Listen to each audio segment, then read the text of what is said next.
Ay, babatiin ko lang yung isa sa bumati sa akin kahapon dahil birthday ko. So, happy birthday to Francis Ian Mangrobang. So, uulitin ko na lang ulit. Wala kasi akong tape recorder eh. But, good luck sa business mo.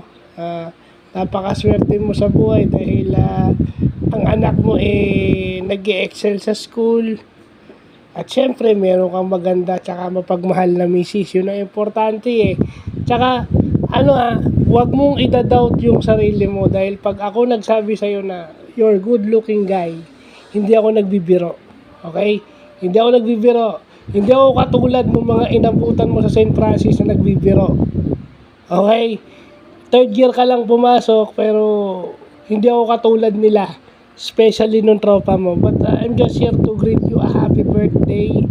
Nakakaingit ka din because siyempre wala ka namang disability. You are a good looking guy na you can do whatever you want. So, yun yung bagay na wala tayo. So, wishing you a fruitful day and enjoy your day.